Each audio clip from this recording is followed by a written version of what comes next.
Eu entrei na graduação em 1968 na PUC de Campinas, cursando letras, e me graduei em 1971. Foi quando eu comecei a ter contato com questões referentes à ditadura. Até então, eu era uma moça bem comportada. E continuei sendo durante a graduação, mas percebia ecos de algumas coisas terríveis que estavam acontecendo, porque comecei a conhecer colegas que de repente sumiam, ou colegas que de repente passavam um tempo na prisão e eu não entendia muito bem porquê. Comecei a participar de algumas reuniões e comecei a participar de passeatas e de correria nas ruas, mas logo eu me formei em 71 e fui para São Paulo.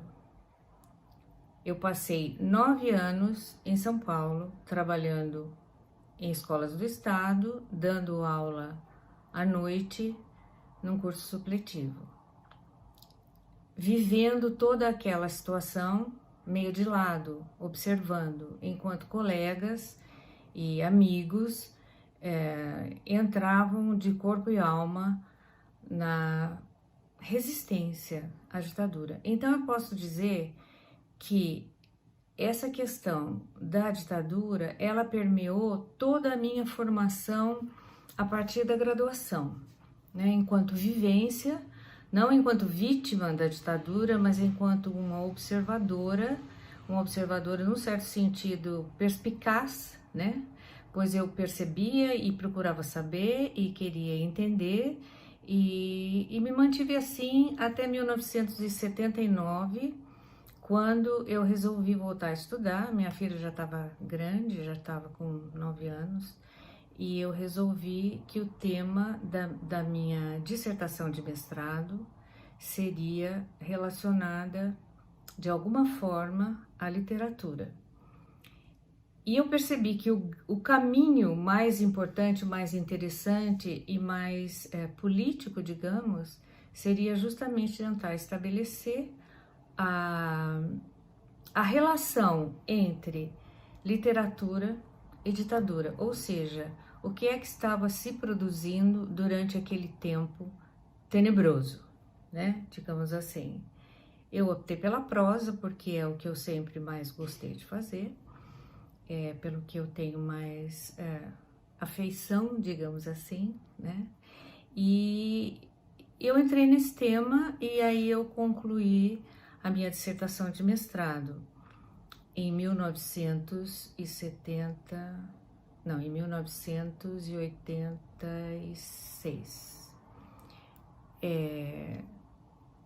Foi muito interessante porque eu resolvi pesquisar a partir de jornais e revistas, né? O que havia de literatura em jornais e revistas, o que jornais e revistas repercutiam a respeito daquilo que estava sendo publicado em prosa, e a partir daí eu escolhi 3 romances para mostrar que as gavetas da censura não estavam tão vazias assim. É o meu primeiro livro, né, que trata do assunto. Eu trabalhei com Érico Veríssimo, Incidente em Antares, que é um livro absolutamente maravilhoso e atual, com Zero, de Inácio de Loyola Brandão, que eu acho também que continua como uma pedra fundamental de algumas transformações e percepções daquela época. E O Que é Isso, Companheiro, né, de Gabira, que na época estava voltando do exílio, e eu achei muito importante porque teve uma estrondosa repercussão na mídia. Vocês podem imaginar que era muito difícil pesquisar naquela época, não havia internet, eu não preciso me estender nisso. Eram dias e dias folheando jornais e revistas e procurando, até que eu finalmente consegui. Então lá as minhas gavetas não mais tão vazias, né? Então eu posso dizer que isso tudo, essa minha vivência meio oblíqua da ditadura, permeada pelo olhar da pesquisadora, ela estabeleceu as bases de tudo o que eu vinha fazer depois. Eu trabalhei com isso em todos os anos antes de eu entrar na UFSCar, o que eu fiz foi, que foi só em 1997, em todos esses anos, eu trabalhei em escolas do Estado, em escolas particulares, em faculdades particulares, em cursos supletivos noturnos, né, que foram me dando a dimensão exata do que era a formação da juventude brasileira e a vivência de professores, estudantes, pesquisadores que estavam se dedicando a esse tipo de trabalho. Então foi uma fase extremamente profícua e prática, né, em que eu pude mergulhar nessas questões. Então, como eu trabalhei? Eu trabalhei sempre com base na minha própria experiência e na minha própria percepção, que hoje eu posso ver até que tem muitas falhas, etc., mas que era o que me dava o alento para continuar trabalhando com estudantes. Então, essa é a base essencial da formação, da minha percepção do mundo adulta sobre a ditadura e as consequências que ela teve na vida do brasileiro de maneira geral, principalmente na cultura e na literatura.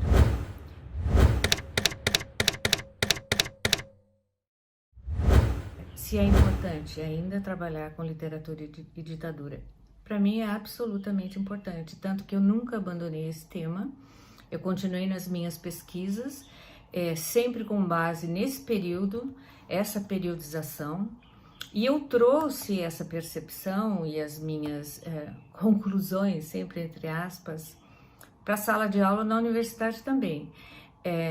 Eu entrei na UFSCar em 97, como eu disse, e estava se criando ali o curso de letras, e eu propus que fosse colocada uma disciplina que não existia na grade anterior, né, que era nova ainda, que se chamava literatura contemporânea. E aí eu trabalhei todos os anos que fiquei lá, 20 anos mais ou menos, sempre focando majoritariamente os aspectos que o período ditatorial deixou para que aparecessem como consequências até hoje, né? Uma coisa que me marcou muito, muito nesse percurso, já na universidade, é que os alunos, os primeiros cursos para quem eu dei aula, eles absolutamente não tinham noção, não sabiam o que era ditadura. E eu me lembrei de um texto que se chamava, me desculpe o autor que eu não vou lembrar agora, a geração AI-5. Tava ali a geração AI-5, é aquela que não ouviu falar da ditadura de uma forma consistente. Os motivos todos a gente sabe, né? E então eles não sabiam, eles ficaram estarrecidos, eles se interessaram absolutamente, eles seguiam o curso com o maior interesse possível. Esses cursos mexeram com muita gente, né? Através de autores e obras que eu ia trazendo, autores e obras que produziram durante a ditadura, os alunos iam descobrindo um universo que eles não imaginavam possível, né? Eu trouxe dentro da ditadura todos os temas possíveis que podem ser tratados nesse período, né? O que mais chocava, evidentemente, era a questão da tortura, né? Estarrecedor para os alunos. Até tem um caso muito interessante de uma aluna que chegou e falou para mim: o meu pai é militar, ele falou que tudo que você está falando é mentira, que isso tudo que você está falando não existiu. Então eu vi quanto foi funda a ação dos anos da ditadura militar na juventude brasileira. Ainda bem que hoje não é mais assim, e eu acho que talvez em parte eu tenha lá no meu cantinho ajudado a trabalhar essa percepção nessa perspectiva, né? Mas há um outro ponto importantíssimo que eu quero frisar e que pelo qual eu acabei enveredando, que é a questão da indústria cultural que se consolidou durante o regime militar. É um aspecto que hoje tem sido estudado já por bastante gente, etc., mas me chamou muito a atenção já logo enquanto eu pesquisava para a dissertação, a força que esses mecanismos econômicos tinham para moldar uma espécie de cultura, a imagem e a semelhança daquilo que o governo militar queria. E todas as subvenções e incentivos e elementos que a ditadura militar incorporou aos modos de produção da cultura e da literatura durante aqueles anos, né? Tem alguns textos escritos sobre isso que mostram, inclusive, legislação, etc. e tal, que configuram e que consolidam o conceito de literatura e de cultura como uma mercadoria. Então eu entrei, foi nisso que eu baseei a minha tese de doutorado, a imagem e a letra, e eu persegui essa mesma vertente até finalmente desembocar num aspecto que é extremamente perceptível, né? Esse é um termo que estou usando muito, percepção, porque eu acho que é daí que a gente parte, a violência implícita na literatura brasileira.